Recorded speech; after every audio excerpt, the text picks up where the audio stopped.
Assalamualaikum warahmatullahi wabarakatuh. Innal hamdalillah nahmaduhu wa nasta'inuhu wa nastaghfiruh wa na'udzu billahi min syururi anfusina wa min sayyiati a'malina. Man yahdihillahu fala mudhillalah wa man yudlil fala hadiyalah. Ashhadu an la ilaha illallah wahdahu la syarikalah wa ashhadu anna Muhammadan abduhu wa rasuluh. Ya ayyuhalladzina amanu taqullaha haqqa tuqatih wa la tamutunna illa wa antum muslimun. Ya ayyuhan nasu taqu rabbakumul ladzi khalaqakum min nafsin wahidah wa khalaqa minha zawjaha wa batha minhuma rijalan katsiran wa nisaa wattaqullaha alladzi tasaaluna bihi wal arham innallaha kana 'alaikum raqiba. Ya ayyuhalladzina amanu taqullaha wa qulu qawlan sadida yuslih lakum a'malakum wa yaghfir lakum dhunubakum wa man yuti'illaha wa rasulahu faqad faza fawzan 'azima. Amma ba'd, fa inna asaqal hadithi kitabullah wa khairal hadi hadyu Muhammadin sallallahu alaihi wasallam wa syarrul umuri muhdatsatuha wa kullu muhdatsatin bid'ah wa kullu bid'atin dhalalah wa kullu dhalalatin finnar. Ma'asal muslimin, ikhwani fillah wa akhwati, bapak-bapak, ibu-ibu, saudara-saudariku rahimani wa rahmakumullah. Alhamdulillah, segala puji bagi Allah Subhanahu wa taala yang mempertemukan kita kembali dalam kajian kitab Aqidatu As-Salaf wa Ashabil Hadis oleh Al-Imam As-Sabuni Asy-Syafi'i rahimahullahu taala. Langsung saja kita baca halaman 188. Pada kesempatan yang lalu sudah kita berhenti pada ucapan Al-Imam Asy-Syafi'i rahimahullah ta'ala yang berkaitan dengan Allah di atas langit, di atas al-arsh. Kita ulangi lagi ucapan atau nukilan Al-Imam As-Sabuni Asy-Syafi'i rahimahullah ta'ala tentang akidah Imam Asy-Syafi'i tentang ketinggian Allah di atas langit.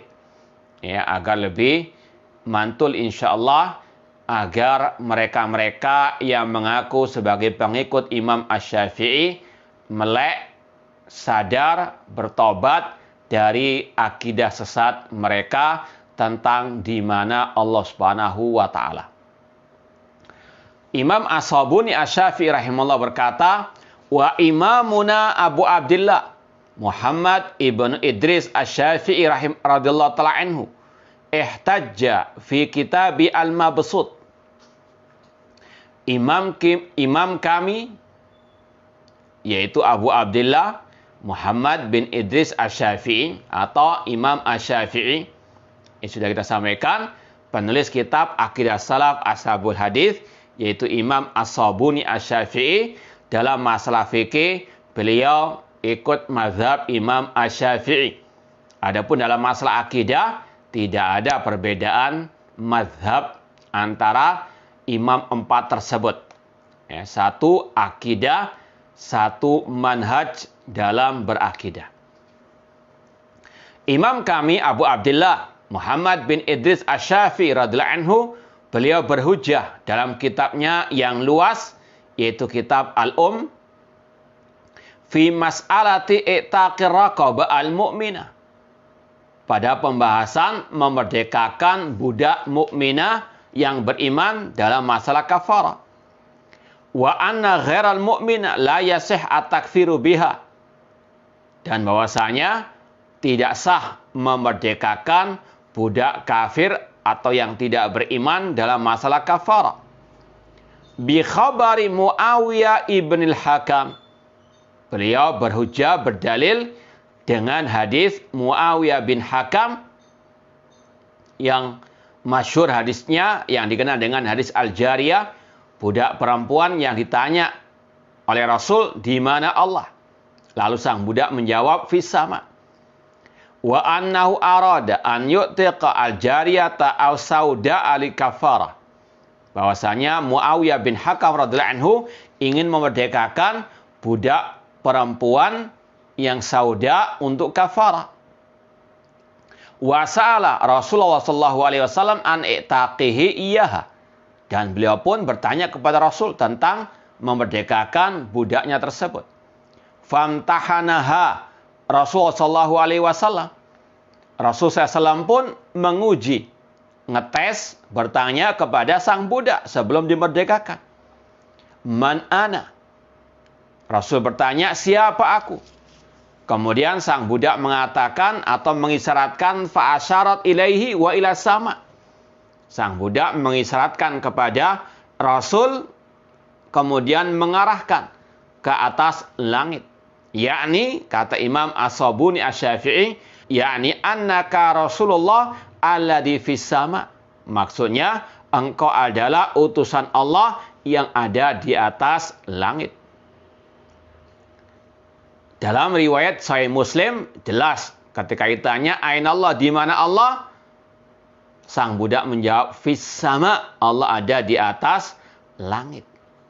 Faqala, maka Rasul pun bersabda, a'tikha fa inna mu'mina, merdekakan dia karena dia budak mukminah. Fahakama Rasulullah sallallahu alaihi wasallam bi islamiha. Rasul pun menghukumi sang budak dengan keislaman wa imaniya, keimanannya. Lama aqarrat bi anna rabbaha fis sama. Ketika sang budak mengikrarkan Allah ada di atas langit. Wa arafat rabbaha bi sifatil ulu wal fawqiyah. Karena sang budak mengenal Rabbnya dengan sifat ketinggian. Tinggi di atas langit, di atas al-arsh. Wa inna ma ihtajja asy-Syafi'i rahmatullah alaihi 'alal mukhalifin fi qaulihim bi jawazi i'taqir raqabatil kafira fil kafara bi hadzal khabar. Li'tiqadihi anna Allah subhanahu fawqa khalqihi wa fawqa sab'i samawatihi ala arsyihi. Kata Imam As-Sabuni Asy-Syafi'i rahimahullah, sesungguhnya Imam Asy-Syafi'i berhujjah dengan hadis jariyah tadi, budak perempuan tadi, untuk membantah orang-orang yang menyelisih beliau dalam pembahasan memerdekakan budak kafirah.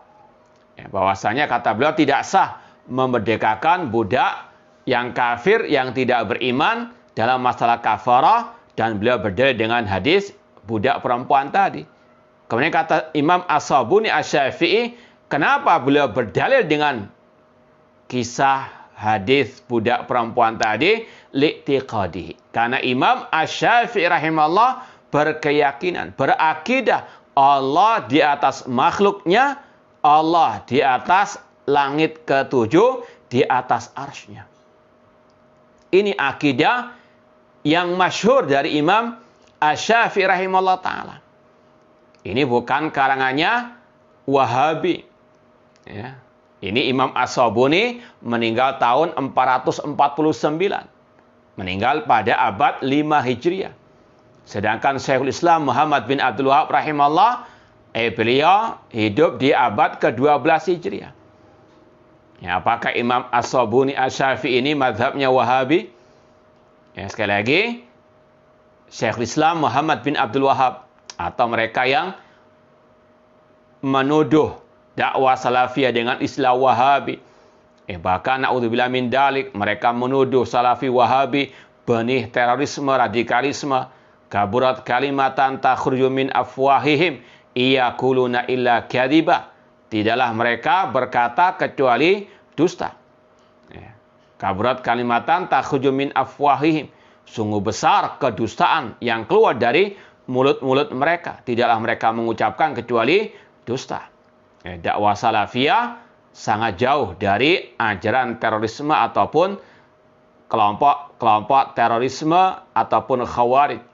Bahkan dakwah salafiyah sangat getol membantah kelompok-kelompok khawarij teroris, dan mereka ada di barisan terdepan dalam membantah mereka dengan ilmiah, bukan sekedar asbun saja. Nah, intinya bahwasanya Al-Imam Syafi'i rahimahullah sebagaimana ulama-ulama salaf meyakini Allah di atas langit, di atas al-arsh.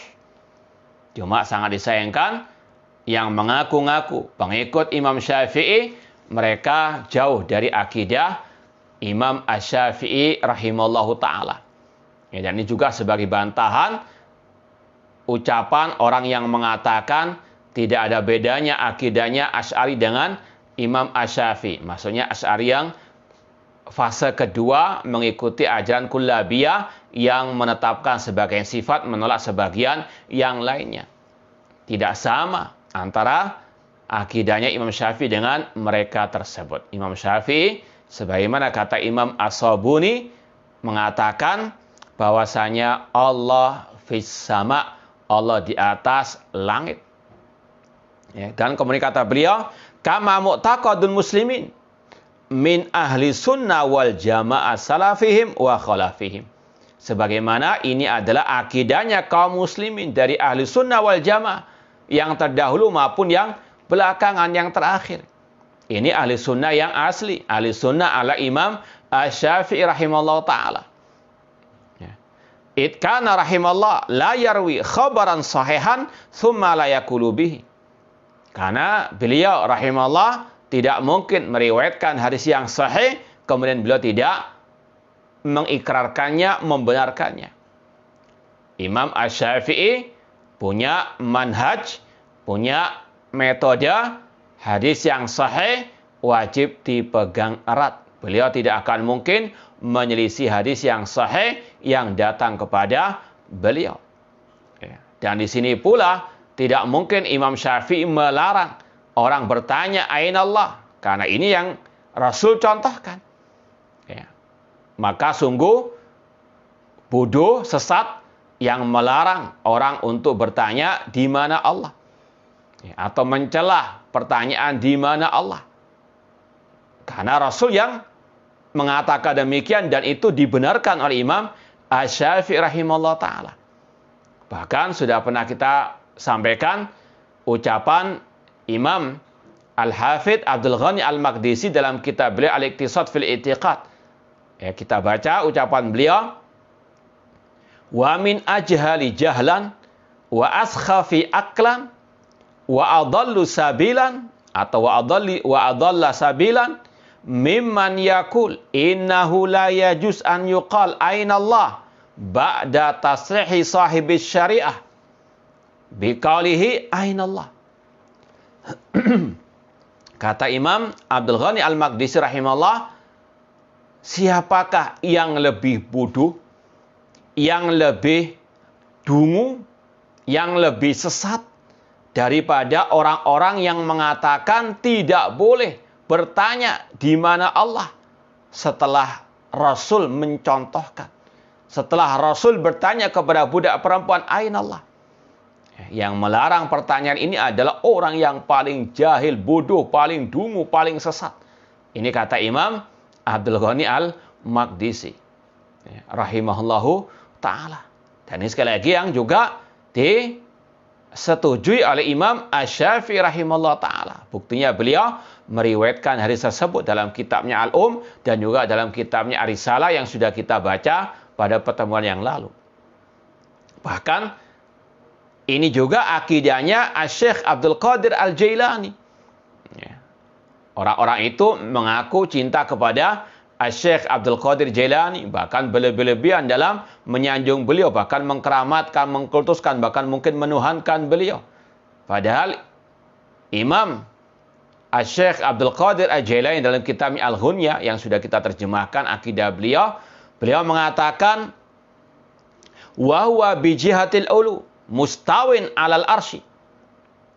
Dia Allah ada di atas. Mustawin 'alal arsy, tinggi di atas arsy. Muhtawin 'alal mulki. Beliau yang menguasai kerajaan, kekuasaannya ini. Muhitun ilmuhu bil asya. Ilmunya Allah meliputi segala sesuatu. Ini akidahnya Imam Asy-Syafi'i, Imam atau Syekh Abdul Qadir Al-Jailani rahimahullahu ta'ala, dan ini adalah ijma' ulama ahli sunnah wal jamaah. Maka sungguh sesat yang menyimpang dari akidah mereka ini. Kemudian kata Imam As-Sabuni Asy-Syafi'i rahimahullah, wa qad akhbarana Al-Hakim Abu Abdillah rahimahullah qala anba'ana al-Imam Abul Walid Hasan ibn Muhammad al-Faqih qala haddatsana Ibrahim bin Mahmud qala sami'tu Ar-Rabi' bin Sulaiman. Di sini Imam As-Sabuni membawakan riwayat yang sampai kepada muridnya Imam Asy-Syafi'i, yaitu Al-Imam Ar-Rabi' bin Sulaiman. Beliau berkata, sami'tu Syafi'i rahimahullah yaqul, aku mendengar Imam Syafi'i rahimahullah berkata, idza ra'aitumuni aqulu qawlan wa qad sahha anin nabiyyi sallallahu alaihi wasallam khilafuhu fa'lamu anna aqli qad dhahaba. Apabila kalian melihat diriku mengucapkan suatu ucapan yang mana hadis Rasulullah SAW yang sahih menyelisihinya, menyelisih ucapanku, maka ketahuilah akalku telah hilang. Artinya Imam Syafi'i menyeru kita untuk ittiba, mengikuti ajaran Ar-Rasul sallallahu alaihi wasallam. Dan di sini juga beliau mengaku bisa salah, bisa keliru. Ya, maka sungguh jahil, sesat orang-orang yang mengatakan masa Imam Syafi'i bisa keliru. Imam Syafi'i sendiri mengakui beliau bisa apa? Keliru. Idza khalafa qawli qala Rasul fadribu qawli ardul haid. Bahkan dalam riwayat yang lain Imam Syafi'i mengatakan, apabila ucapanku menyelisih ucapan Rasul, buang jauh-jauh ucapanku. Ini yang diajarkan oleh Imam Asy-Syafi'i kepada kita semuanya untuk mendahulukan sabda Rasul SAW di atas semua ucapan manusia. Siapapun orang itu, baik dia ulama, ustadz, da'i, ucapan Rasul lebih di atas ucapan mereka. Jangan membantah ucapan Rasul dengan ucapan para ulama. Na'udzubillahi min dzalik. Ya ayyuhalladzina amanu la tuqaddimu baina yadayillahi wa rasul. Wahai orang beriman, janganlah kalian mendahulukan ucapan siapapun di atas firman Allah dan sabda Rasul sallallahu alaihi wasallam. Kemudian diriwayatkan lagi di sini qaul al-Hakim rahimallah. Imam Al-Hakim, gurunya Imam As-Sabuni Asy-Syafi'i rahimahullah berkata, sami'tu Abul Walid ghaira marra yaqul huddithtu ani Za'farani anna Syafi'iyya rahimahullah rawa yauman haditsan. Ada kisah di sini bahwasanya Imam Asy-Syafi'i suatu saat meriwayatkan sebuah hadis. Faqala sa'il, tiba-tiba ada seseorang yang bertanya kepada Imam Asy-Syafi'i rahimahullah, ya Aba Abdillah, taqulu bihi, wahai Imam Asy-Syafi'i, wahai Abu Abdillah, apakah engkau mengucapkan seperti yang tercantum dalam hadis tadi, yang engkau sampaikan, yang engkau riwayatkan tadi? Qala, Imam Syafi'i pun berkata, tarani fi bi'atin au kanisatin, apakah engkau melihatku ada di tempat peribadahan orang-orang kafir di gereja? Tara alayya zayyal kufar, apakah engkau melihatku memakai pakaian orang-orang kafir, atribut-atribut orang kafir? Huwa dza tarani fi masjidil muslimin, engkau melihatku ada di masjid kaum muslimin. Alayya zayyul muslimin, aku memakai atribut orang-orang muslim. Mustaqbilal kiblati, menghadap kiblat mereka. Arwi hadisan anin Nabi sallallahu alaihi wasallam tsumma la aqulu bihi, aku meriwayatkan hadis dari Rasul SAW, kemudian aku tidak mengucapkannya, tidak mengikrarkannya, membenarkannya.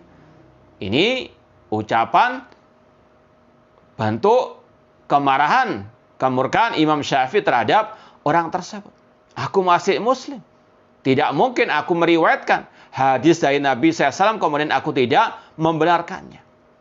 Ini pelajaran dari Imam Asy-Syafi'i kepada kita semuanya. Manhaj Ahlussunnah wal Jamaah, yaitu berpegang teguh dengan sunnah Rasulullah sallallahu alaihi wasallam. Meskipun banyak orang yang menyelisih, tetap pegang erat sabda Rasulullah SAW. Ya. Ini adalah manhaj. Dan ini sangat jelas sekali. Ya. Jangan sampai meninggalkan dari Rasulullah SAW karena ucapan fulan wa'allan. Siapapun mereka. Rasul lebih kita cintai. Sabda Rasul lebih kita utamakan dari semua ucapan manusia. Ya. Makanya kata Syekh Muhammad bin Jamil Zainur rahimahullah ta'ala dalam Minhaj Firqatun Najiyah, bahwasanya al-firqatun najiyah la tuqaddimu kalama ahadin ala kalamillahi wa rasulih. Al-firqatun najiyah tidak mendahulukan ucapan siapapun di atas firman Allah dan sabda Rasulullah SAW. Dan ini yang diajarkan oleh Imam Asy-Syafi'i dan juga imam-imam Ahlussunnah yang lainnya. Kemudian qala Abu Utsman As-Sabuni Asy-Syafi'i rahimahullah. Imam As-Sabuni Asy-Syafi'i rahimahullah berkata lagi, wal farqu baina ahli sunnah wa baina ahli bidah annahum idza sami'u khabaran fi sifatir rabbi radduhu aslam. Kata Imam As-Sabuni Asy-Syafi'i rahimahullah, perbedaan antara ahli sunnah wal jamaah dengan ahli bid'ah. Ini perbedaan masalah manhaj ahli sunnah dengan manhaj ahli bid'ah. Kalau ahli bid'ah, mereka mendengarkan hadis Rasulullah SAW tentang sifat Allah, mereka pun menolaknya. Radduhu aslan. Walam yakbalu, tidak mau menerima. Entah dengan mengatakan hadisnya dhaif, seperti kelakuan sebagian mereka yang mengaku pengikut Imam Syafi'i, namun berusaha untuk mendhaifkan, melemahkan riwayat dalam Sahih Muslim tentang hadis budak jariyah tadi, di mana Allah, dan berusaha untuk mengatakan hadisnya muttarib, ya, ada cacat, ada kegoncangan. Artinya ini salah satu metode ahli bidah. Kalau ada hadis yang berkaitan dengan sifat Allah yang memang itu tidak sesuai dengan hawa nafsu, akidah sesat mereka, mereka pun menolak hadis tersebut. Ya, seperti tadi, berusaha menolak hadis al-jariyah, padahal Imam Syafi'i mensahihkannya dan juga para ulama-ulama ahlussunnah yang lainnya. Walam yakbalu, tidak mereka terima, atau mungkin dengan hujah hadisnya ahad, tidak bisa diterima dalam masalah akidah. Naudzubillah min dzalik.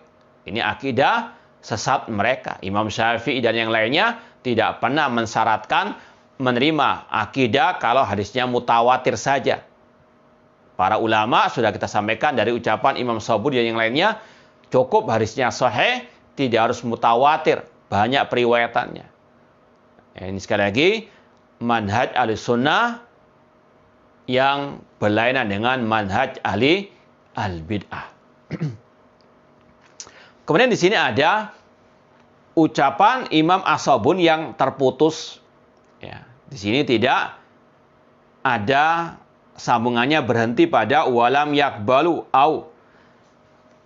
Ada kitab, ya, nanti bisa dilihat di PDF, ya, Anda lihat juga di PDF, judulnya Al-I'tiqad Al-Khalis Minasyaqi wal Intiqad, karangan Al-Imam Ibnu Al-Attar, ya, yang terkenal dengan Imam Ibnu Al-Attar yang meninggal tahun 727 Hijriah. Ya, nanti silakan lihat di PDF, ya, ada judulnya Al-I'tiqad Al-Khalis Minasyaqi wal Intiqad. Itu ada sambungan ucapan Imam As-Sabuni karena beliau menukil akidahnya Imam As-Sabuni dalam kitab tersebut. Di dalam kitab Al-I'tiqad Al-Khalis. Ini mau kita bacakan sambungannya. Yang mungkin bawa buku bisa ditambahkan. Ya, yang bisa menulis dengan bahasa Arab, ditulis sambungan ucapan Imam Sabuni di sini. Dan kita bacakan.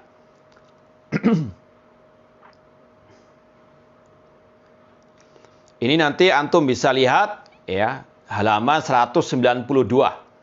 Sambungan ucapan Imam As-Sabuni ada dalam kitab Al-I'tiqad Al-Khalis Minasyakki wal I'tiqad wal Intiqad karangan Imam Ibnu Al-Attar yang meninggal tahun 727 Hijriah, abad 8 Hijriah. Ya. Halaman 192 kata penulis, qala al-Ustad Abu Utsman As-Sabuni rahimallah. Berkata al-Ustad Abu Utsman As-Sabuni rahimallah, wal farqu baina ahli sunnah wa baina ahli bid'ah. Perbedaan antara ahli sunnah dengan ahli bid'ah, annahum idza sami'u haditsan fi sifatir rabbi radduhu aslan. Ahli bid'ah kalau mereka mendengar hadis tentang sifat Allah Azza wa Jalla, mereka menolaknya dari asalnya, dari awalnya, dari akarnya. Mengatakan hadisnya dhaif misalnya, atau hadisnya ahad, tidak bisa diterima dalam masalah al-aqidah.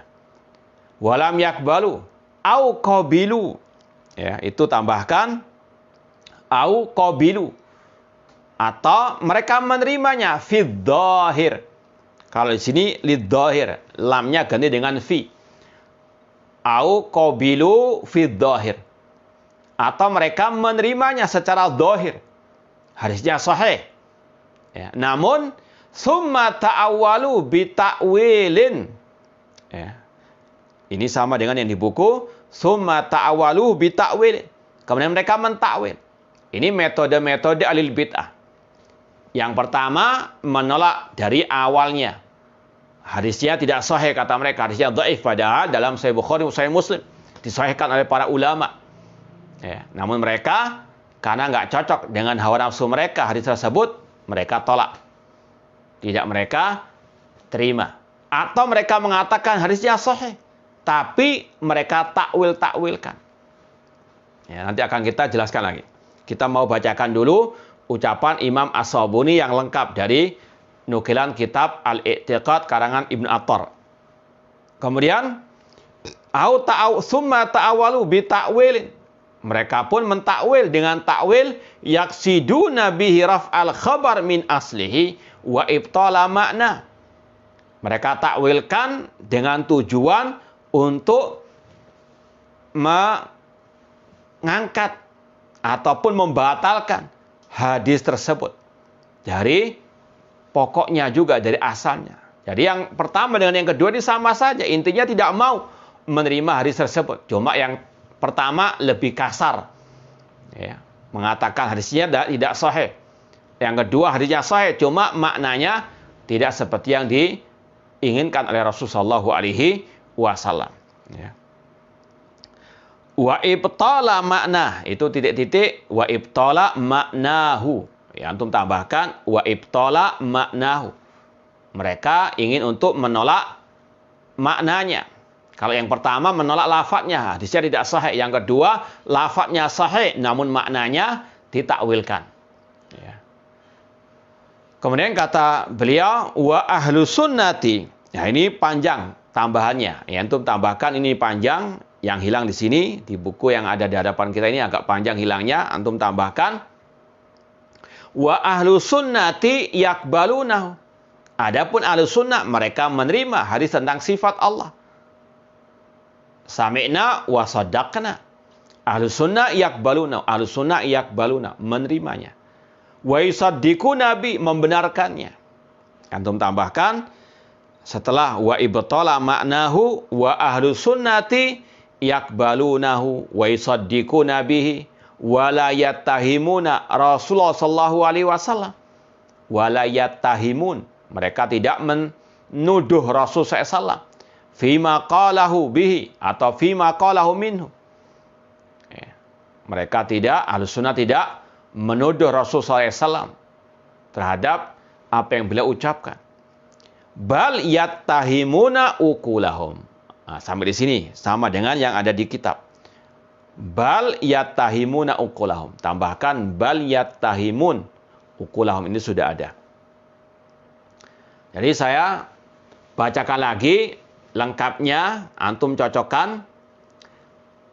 Berkata Imam Abu Utsman As-Sabuni rahimahullah ta'ala, wal farqu baina ahli sunnati wa baina ahli bid'ah wa bain alil bid'ah annahum idza sami'u haditsan fi sifatir rabbi azza wa jalla atau subhanahu wa ta'ala radduhu aslan walam yakbalu au qabiluhu fi dhahiri thumma ta'awaluhu bi ta'wilin yaksiduna bi raf'al khabar yaksiduna bihi raf'al khabari min aslihi wa ibtala ma'nahu wa ahlu sunnati yakbalunahu wa yusaddiquna bihi wa la yattahimuna Rasulullah sallallahu alaihi wasallam fima qala minhu bal yattahimuna uqulahum wa ara'ahum fihi.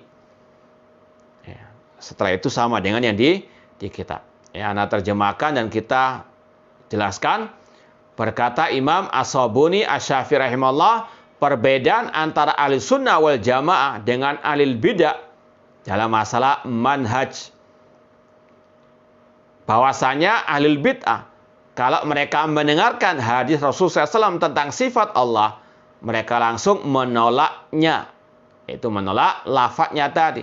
Hadisnya tidak sahih, hadisnya tidak mutawatir, hadisnya ahad, tidak bisa diterima dalam masalah akidah. Ini metode mereka yang pertama. Langsung menolak hadisnya. Yang kedua, au qabiluhu fi dhahir, menerima secara dhahir, ya hadisnya sahih. Namun summa ta'awalu bi ta'wil, namun mereka takwilkan.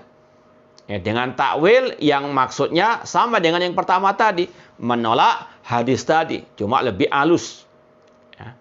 Wa ibtala makna, yang mereka batalkan maknanya. Ya. Adapun ahlus sunnah, mereka menerima hadis tersebut. Sami'na wa sadaqna, seperti hadis jariyah tadi, budak perempuan dalam Sahih Muslim tadi. Wa yusaddiquna, membenarkannya. Wa la yattahimuna Rasulullah SAW fima qala minhu, tidak menuduh Rasulullah SAW terhadap apa yang beliau sabdakan. Bal yattahimuna uqulahum, bahkan ahlus sunnah itu mempertanyakan akal mereka. Kalau ada akal bertentangan dengan hadis Rasulullah SAW, kalau ahlus sunnah hadis yang didahulukan, akal yang dipinggirkan. Ya. Mereka mengesampingkan akal dan al-ara'. Wa ya'lamuna haqqan yaqinan anna ma qalahu Rasulullah SAW fa'ala ma qalahu. Dan mereka sangat yakin tentang kebenaran sabda Rasulullah SAW. Ya, id huwa kana a'rafa birabbi azza wa jalla min ghairi. Ahlus sunnah yakin Rasulullah SAW adalah orang yang paling mengenal, paling paham tentang Allah azza wa jalla, tentang sifat-sifatnya daripada yang lainnya. Ya, ketika Rasul bertanya tadi, di mana Allah? Kemudian dijawab, fis sama. Itu adalah hak. Ya, karena Rasul yang paling tahu. Maka mereka-mereka yang menolak hadis ini, atau yang mentakwil-takwilkan, mereka ini merasa lebih pintar daripada Rasulullah SAW. Ngemintari Rasulullah SAW. Na'udzubillah min dalik. Ya. Atau yang menolak, atau yang mengingkari, menyalahkan orang yang bertanya di mana Allah. Ini ngemintari Rasulullah SAW. Ini kurang ajar kepada Rasul. Rasul bertanya di mana Allah. Kok mereka melarang? Kok mereka mencela? Na'udzubillah min dalik. Walam yakul fi illa haqqan wa sidqan wa wahyan. Rasul tidak berkata kecuali benar, kecuali jujur, kecuali itu adalah wahyu dari Allah Subhanahu wa taala. Karena Allah berfirman, "Wa ma yantiqu 'anil hawa in huwa illa wahyu yuha." Tidaklah Rasul berkata dari hawa nafsu beliau, namun itu adalah wahyu dari Allah Subhanahu wa taala. Ini perbedaan manhaj antara ahli sunnah dengan ahli al-bidah. Atau inilah manhaj talaki, referensi ahli sunnah wal jamaah dalam berakidah. Dan ini bedanya dengan manhaj talaki atau masdar talaki, referensi ahli bidah dalam berakidah. Ya. Mereka ahli sunnah berilmu baru berkeyakinan, berdalil baru berkeyakinan. Adapun ahli bidah berkeyakinan dahulu, baru cari dalil. Asbun dulu, askom dulu, aspos dulu. Ya, asal posting, asbun dulu, asal bunyi, asal kowar-kowar, tanpa dipikir, tanpa dalil. Ya, naudzubillah min dalik. Ini sekali lagi bedanya Ahlussunnah dengan ahli al-bidah. Kemudian dibawakan di sini ucapan Imam Az-Zuhri. Qala Az-Zuhri, Imam Az-Zuhri dari kalangan tabi'in, imamul a'immah, imamnya para imam di zamannya, wa ghairi min ulama'il ummah radhiyallahu anhu, beliau berkata, 'alallahi al-bayanu wa 'ala rasuli al-balaghu wa 'alaina at-taslimu. Kata Imam Az-Zuhri rahimahullah ta'ala, Allah lah yang menurunkan petunjuk keterangan ini. Dan kewajiban Rasul menyampaikan kepada umat. Dan kewajiban kita at-taslim. Tunduk patuh membenarkan apa yang disampaikan oleh Allah dan Rasul sallallahu alaihi wasallam. Ini ucapan emas para ulama as-salaf. Ini manhaj Ahlussunnah wal Jamaah. Terutama dalam masalah al-aqidah. Aqidah harus bersumber dari wahyu Allah Subhanahu wa taala. 'Alallahi al-bayan. Dan Allah telah menjelaskan di dalam Al-Qur'anul Karim. Aqidah yang hak, terutama tentang sifat-sifat Allah Subhanahu wa taala. Wa yabqa wajhu rabbika dzul jalali wal ikram. Kekala wajah Rabbmu bal yadahuma besutatan. Dan Al-Qur'an harus betul-betul dipahami sesuai dengan yang diinginkan oleh Allah Subhanahu wa taala. Dan ketika Allah menyampaikan sifat-sifatnya tadi, kalau Ahlussunnah wal Jamaah memahami sesuai dengan zahirnya. Karena Al-Qur'an adalah hudan linnas, petunjuk bagi manusia. Namanya petunjuk ya sesuai dengan zahirnya. Ya. Kalau kita alihkan kepada pembahasan yang lain, ketika kita melewati sebuah jalan, atau kita lagi musafir, kita mau mencari jalan, misalnya arah ke Jogja misalnya, jelas-jelas petunjuk arahnya ke kanan misalnya. Kalau Ahlussunnah memahaminya sesuai dengan zahirnya, ke kanan yaitu arah ke Jogja. Kalau ahlu al-kalam, ahlu ta'wil, enggak, maksudnya ke kanan itu ke arah atas. Naudzubillah min dzalik. Al-Quran sebagai petunjuk, maknanya sesuai dengan zahirnya. Allah mengatakan, wa ghadiballahu alaihim, Allah murka kepada mereka, radhiyallahu anhum, Allah ridha kepada mereka. Qul in kuntum tuhibbunallah fattabi'uni yuhibbukumullah, Allah pasti mencintai kalian. Ini sifat-sifat Allah yang dipahami oleh Ahlussunnah dengan sesuai dengan zahirnya. Karena itulah yang Allah inginkan. Karena Allah menghendaki Al-Quran sebagai petunjuk. Ya namanya petunjuk sesuai dengan zahirnya. Maka sungguh sesat mereka-mereka yang mentakwil-takwil sifat-sifat Allah yang ada dalam Al-Quran secara khusus misalnya. Ya. Allah mengatakan Allah punya wajah, punya tangan. Kata mereka, maknanya bukan tangan. Na'udzubillah min dzalik. Mereka ngeminteri Allah Subhanahu wa taala, "Antum a'lamu amillah." Bahkan lebih parah dari itu. Ucapan mereka yang mentakwil ayat-ayat sifat tadi, itu secara langsung atau tidak langsung, sengaja atau tidak sengaja, mereka menuduh Al-Quran itu zahirnya kufur. Naudzubillah min dzalik. Kenapa demikian? Mereka mengatakan kalau kita menetapkan Allah punya wajah, berarti itu menyerupakan Allah dengan makhluk. Ini ucapan mereka yang menuduh zahirnya Al-Quran itu kufur, menyerupakan Allah dengan makhluk. Na'udzubillahi min dzalik. Ya. Ini kalau kita bahas bantahan-bantahan ulama kepada mereka yang memalingkan zahirnya ayat kepada makna yang lainnya tanpa dalil, tanpa bukti, ini panjang lebar. Namun intinya, Ahlussunnah memahami ayat-ayat hadis-hadis Rasulullah SAW tentang sifat Allah secara khusus sesuai dengan zahirnya. Karena Al-Quran adalah hudan linnas, petunjuk bagi manusia. Tidak mungkin petunjuk itu tidak dipahami sesuai dengan zahirnya. Seperti tadi. Arah kanan ya arah kanan kalau petunjuk arah. Bukan ke atas, bukan ke kiri. Nah, itu orang yang tidak sehat akalnya, alias tidak waras. Naudzubillahi min dzalik. Allah al-bayan. Allah yang menurunkan petunjuk keterangan ini. Maka kewajiban kita membenarkan apa yang dikabarkan oleh Allah Subhanahu wa taala. Demikian pula wala rasuli al-bala. Kewajiban Rasul menyampaikan. Ya ayyuhar rasul baligh ma unzila ilaik. Wahai Rasul, sampaikan apa yang turunkan kepadamu dari Rabbmu. Dan Rasul ketika hajatul wada, haji perpisahan, bertanya kepada para sahabat beliau, ala hal balagtu. Wahai para sahabatku, apakah aku sudah menyampaikan semua ajaran Allah? Para sahabat mengatakan, bala ya Rasulullah. Benar wahai Rasulullah, engkau telah menyampaikan semua ajaran Allah. Kemudian Rasul mengatakan, Allahumma syad. Ya Allah, saksikanlah para sahabatku telah bersaksi. Aku menyampaikan semua ajaran. Rasul juga menyampaikan apa adanya sesuai dengan dohirnya. Ketika Rasul mengatakan, yanzilu rabbuna tabaraka wa ta'ala. Allah turun ke langit dunia. Seperti kalau terakhir, itu hak. Itu sesuai dengan dohirnya. Tidak boleh takwil. Yang turun ada rahmatnya, yang turun ada perintahnya, yang turun ada malaikatnya.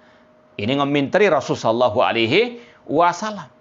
Seandainya maknanya itu adalah rahmat Allah yang turun adalah malaikat Allah, pasti Rasul akan menyampaikan.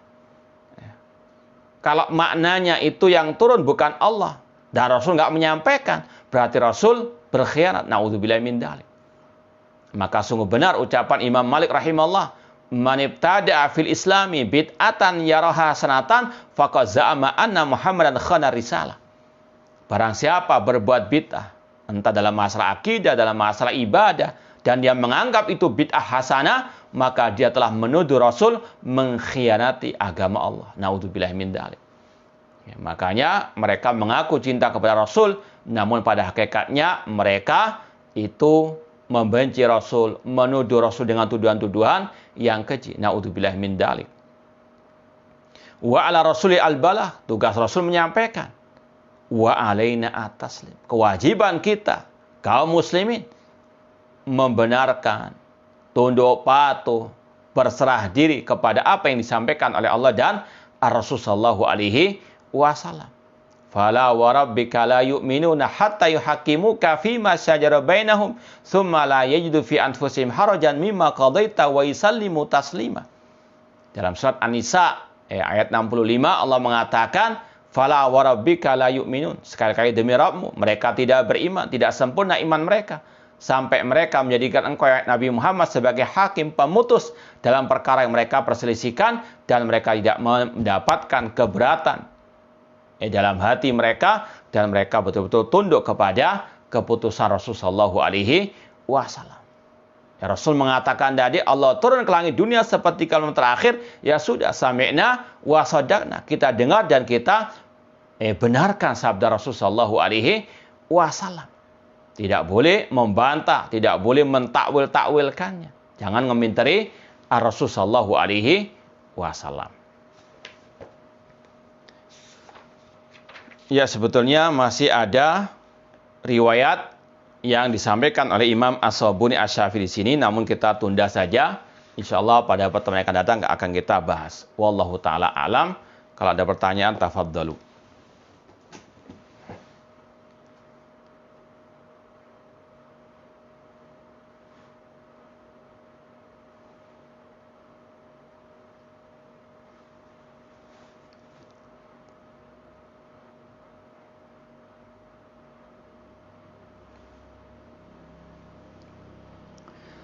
Ini ada pertanyaan berkaitan dengan pekerjaan membersihkan patung-patung.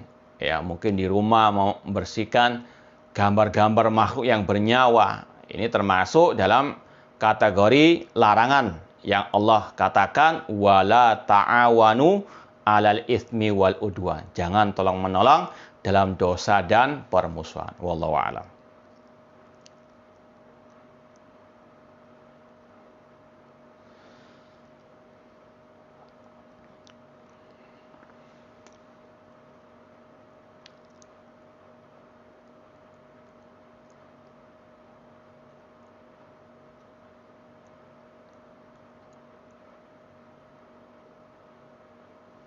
Ini ada pertanyaan, saya seorang istri beranak 3 dan sedang hamil, suami saya kerja jauh. Jadi yang ingin saya tanyakan bagaimana hukumnya jika saya minta cerai ke suami karena suami terlibat kasus prostitusi yang diancam hukuman 5-20 tahun penjara. Minta cerai atau khulu seorang istri kepada suami itu dibolehkan, apalagi ada unsur seperti ini. Ada perbuatan seorang suami yang melanggar syariat dan juga melanggar hukum, dibolehkan. Itu tidak termasuk yang terlarang. Sekali lagi, sangat-sangat dibolehkan, apalagi seorang istri harus menanggung beban yang sangat banyak jika suaminya tersebut tersandung kasus pidana. Sekali lagi, boleh untuk menggugat cerai secara syariat. Wallahu ta'ala a'lam. Ini yang bisa kita sampaikan, kurang lebihnya mohon maaf. Aqulu qouli hadza wa akhiru da'wana anil hamdulillahi rabbil alamin. Wassalamualaikum warahmatullahi wabarakatuh.